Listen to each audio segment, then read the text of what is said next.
شما رو نمیدونم ولی برای خود من همیشه سواله که سلبریتی های هالیوودی که انقدر پوستشون شفافه و قشنگه چه روتینی دارن، چه محصولاتی استفاده میکنن، چه محصولاتی رو توی روتینشون همیشه دارن، چی و پشت سر چی استفاده میکنن.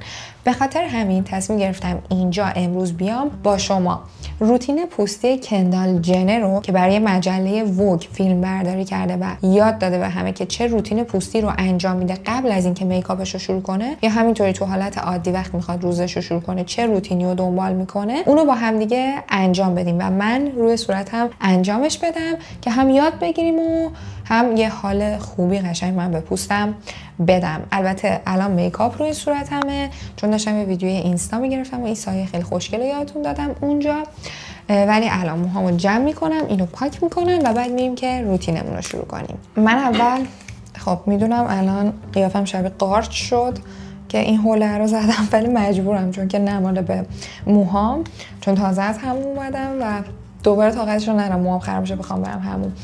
ببین شاید به خودتون بگین که خب ما که خودمون بلدیم چی استفاده کنیم، چی بزنیم، چی نزنیم، چه محصول رو اول استفاده کنیم، ولی بذار من بهت یه چیزی بگم.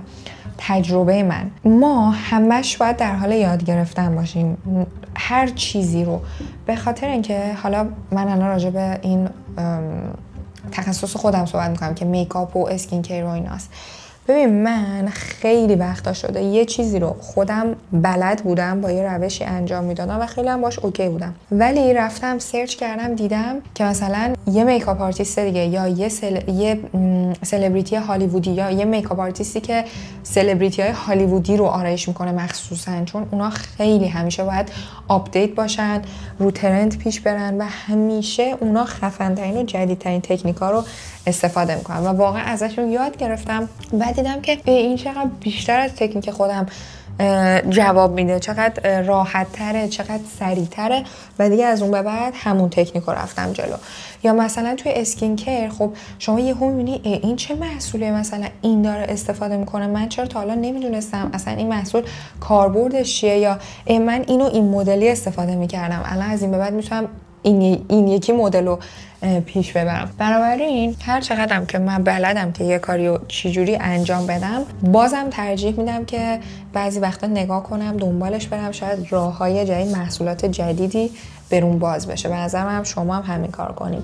خیلی وقتا هم با روتین پوستی حالا سلبریتی های هالیوود چون ببین میگن کارو باید از کاردون یاد گرفت، اونا چون که خیلی روی پوستشون خب حساسن، پوستشون یه جورایی ابزار کارشونه، سرمایه‌شونه، به خاطر اینکه خب یک سر تو فیلم برداری هن، تو عکاسی هن و باید پوستشون رو فرش نگه دارن، خوب نگه دارن، پوستشون سرمایه گذاری بکنن، همیشه بهترین روتینا رو دارن، همیشه بهترین میکاپ آرتیستا با بهترین روش‌ها و تکنیک‌ها روشون کار انجام میدن. به خاطر همین خیلی میشه از اینا یاد گرفت. حالا کاری که من خودم همیشه میکنم امتحان کنین، یه چند دقیقه میسلار واتر رو با یعنی پدی که میسلار واتر ریش کردم اینجوری روی چشمم نگه میدارم تا ریملمو قشنگ جذب خودش کنه، بعد پاکش میکنم.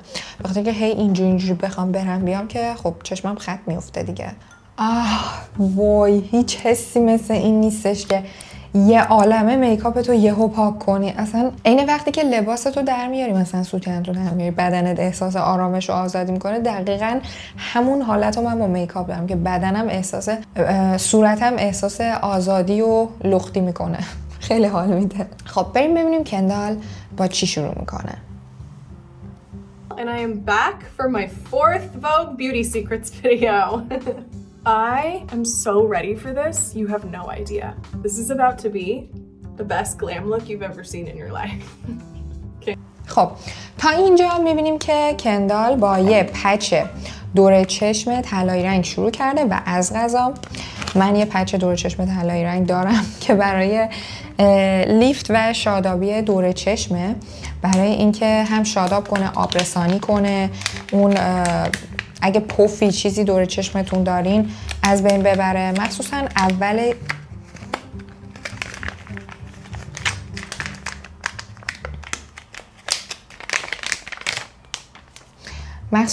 برای من از برند ویشفوله که برند دوم هدا بیوتیه. معمولا از این استفاده میکنن برای آبرسانی عمیق دور چشم یا برای اینکه اون چیز پف اول صبحت بخوابه. مثلا اگه تیرگی زیر چشمت داری، بیحالی، دیشب خوب نخوابیدی، کلا فرش میکنه دیگه، زیر چشمو فرش میکنه. البته اینو من باید بزنم چند دقیقه بمونه. این مثلا از اول این رو چشمش بود، ویدیوشو شروع کرد، داره کافیش هم میخوره، کافیه نمیدونم این نوشیدنی زنجفیل داره چی، الان نگاه میکنم. منم میذارم پس یه 4-5 دقیقه میمونه، بعد برمیگردم پیشتون دیگه. این استفاده کردم هدر نره دیگه. خب 5 دقیقه گذشت، من این بچهای قشنگم رو بردارم و آخیش. خب بریم سراغ قدم بعدی، ببینیم کندال بعد از این چیکار میکنه. Just cause I needed to wake myself up a little. I'm gonna take these off and we're gonna start. I usually start with a little gua sha, 100% virgin coconut oil face oil, and I love it because it's thick and it. خب تو این مرحله میبینیم که داره از یه روغن نارگیل، میگه کوکونات اویل، استفاده میکنه که روغن نارگیلی که مخصوص صورته، یعنی فیس اویله، و روی صورتش میزنه که بعد بتونه از این گواشا استفاده کنه. این توی حالا نشونتون میدم و صورتش رو ماساژ بده. میگه وقتی این روغن رو میزنم خیلی راحت اون گواشامو میتونم روی صورتم تکون بدم و صورتم ماساژ بدم. خب ما هم همونجور روغنمون رو میمالیم. بعد میگه که من اینو از یه خانومی که چه روغنی شدم، تخصصی مثلا گواشا رو داشت یاد میداد یاد گرفتم. فکر کنم ویدیوشو دیده که قبل اینکه صورتتو بشوری این مثلا روغن رو بزن و گواشاتو انجام بده که بعد دیگه روغن و اینا رو با شوینده بشوری که هم دیگه صورتتو شسته باشی برای شروع روزت و اینا، همین روغنه از روی صورتت پاک شده باشه. Saw a video online of a seemingly very pro gua sha woman, and she said, do this before you wash your face. So that's why I do it. And then I'll spray a little of my rose water. خب میگه بعدش من یکم از اسپری روز واترم روی صورتم اسپری میکنم، بعد میره سراغ گواشا. اما من چون ندارم از واتر اسپری هم، یعنی اسپری آبم که مخصوص صورته، این یه محصول آرایشی بهداشتی، استفاده میکنم. چقدر حس خوبیه. Over top so I get a nice glide. My gua sha is sitting in a little cup of ice right now so that it's nice and cold. I'll start by putting it on my eyes because it heats up really fast from my body heat. I wish I was more consistent because I think I'd see probably better results that way, but I have been consistent in the last week. Don't judge me. I don't have the most skill when it comes to this, but here I go. Well, there's a whole like lymphatic system situation that happens that I don't know a lot about, but I do know when you do your jaw, you have to kind of let it drain down the side of your neck.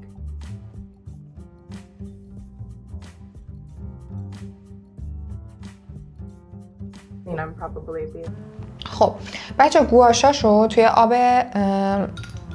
آب توی لیوانی گذاشته، من توی کاسه گذاشتم که یخ و آب داخلشه که قشنگ سرد باشه. بعد شروع میکنه، اول میذاره روی چشماش، آخ چه حس خوبی، یکم نگه میداره، بعد روی اون چشمش، آخ هیچ حسی مثل این نیست، فقط الان این آب روغن رو میکنه تو چشم من، آخ. خب بعد میگه که من متخصص گواشا نیستم ولی اینجوری استفادهش میکنم، اگر که اشتباه استفادهش کردم منو جاج نکنین، قضاوتم نکنین. این فرو رفتگیشو میندازه اینجا، بعدم میگه اینجوری اینجا میری پایین، اینجوری میای بالا، از گوشت میری پایین. خب منم دقیقا خودم همینجوری انجام میدم اینو با همین سیستم و با روغن و الان تا اینجاش زیاد چیزه مثلا عجیب غریبی نداشته. خب اینا اینوری لیفت میکنیم، به همه چی به سمت بالا میکشیم. خب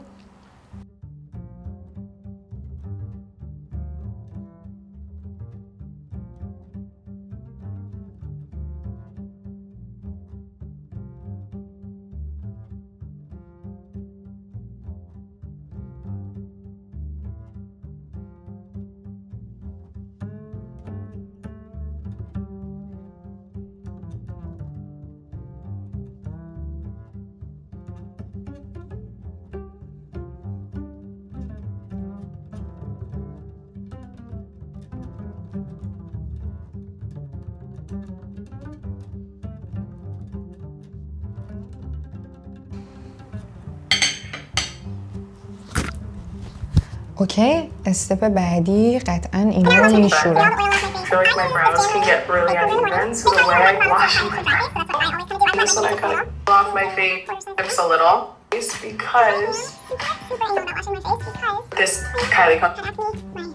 خب قدم بعدی با یه شوینده کامل صورتش رو میشوره و پاک میکنه که منم دقیقا همین کار میخوام بکنم که این روغنا با آلودگی که همه روی صورتش بود از قبل با هم بشوره و پاک کنه.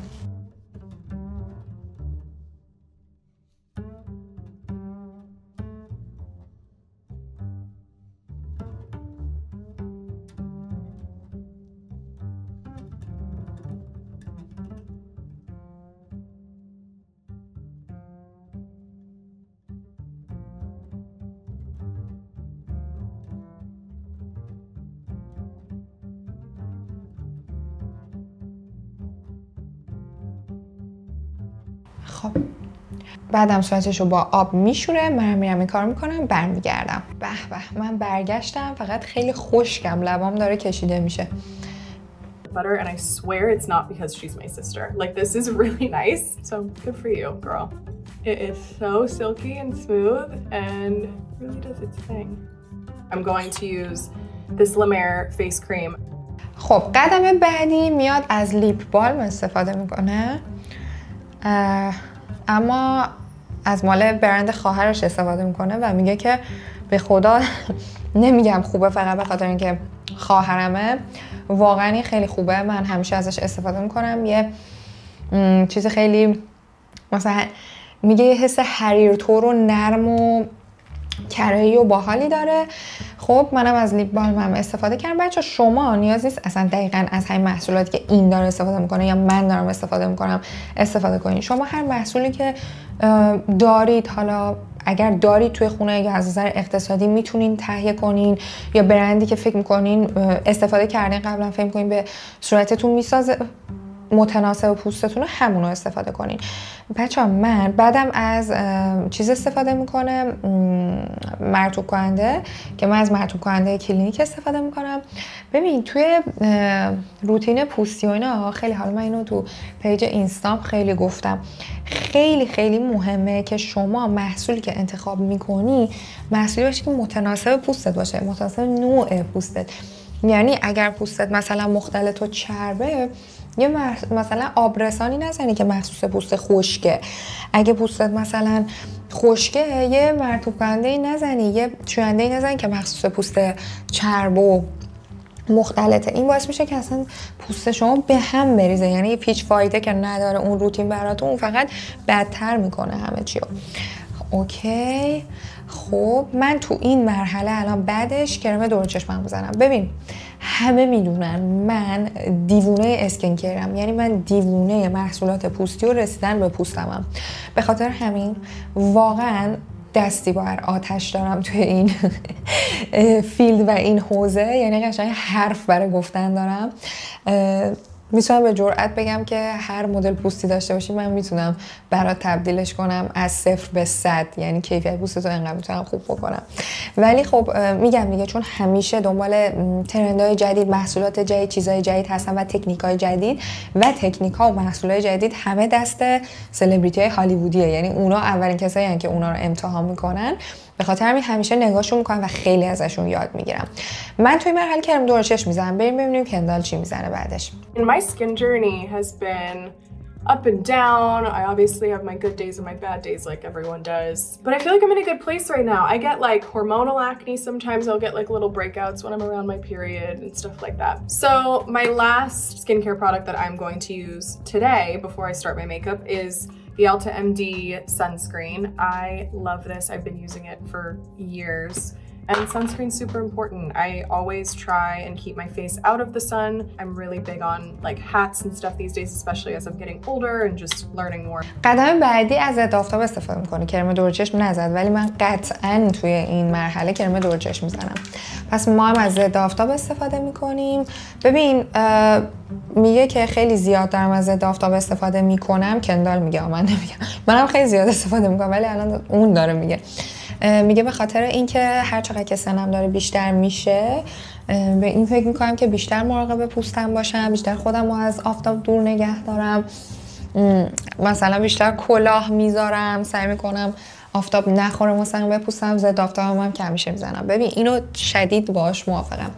یعنی وقتی یه مدت ضد آفتاب تو میذاری تو روتینت و همیشه میزنی، من تو اینستا که میگم خیلی فکر میکنم من به خاطر تبلیغ مثلا ضد آفتاب دارم میگم، ولی نه اشتباه میکنن، به خاطر تبلیغ نیست، واقعا ضد آفتاب منم خودم اونقدر جدیش نمیگرفتم، میزدم نه اونقدر جدی، ولی یکی از دوستای من، دوست صمیمی، یعنی نه یکی از دوستام که پزشکه، هی به من میگفت ببین ضد آفتاب تو جدی بگی، ضد آفتاب تو هر روز بزن، ضد آفتاب تو روزی 2 بار بزن، میری بیرون تمدیدش کن.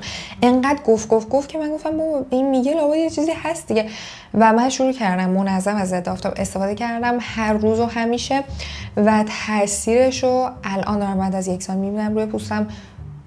اصلا دیگه نمیتونم بدون ضد آفتاب زندگی کنم. به شما پیشنهاد میکنم که بدون ضد آفتاب، بدون این زندگی نکنین، چون اصلا بدون این پوستتون به فنا میره، یعنی اصلا بدون این نمیشه. وقتی بعضی وقتا میگن یه سری میگن استفاده نمی‌کنیم، ما مثلا میگم مگه میشه 2 سال دیگه 3 سال دیگه میبینی که پوست تموم شد، اصلا مگه بدون این میشه زندگی کرد؟ این یکی از رازهای موفقیت منه به نظرم توی اسکین کیر و روتین پوستی. خب مرحله بعدی هم میگه یکم از اسپری مرطوب کننده یا همون فیس میست یا همین مثل یه چیزی تو مایه همین واتر میست من استفاده میکنه روی صورتش که مثلا صورتش فرش بشه و بعد شروع کنه میکاپش رو انجام بده.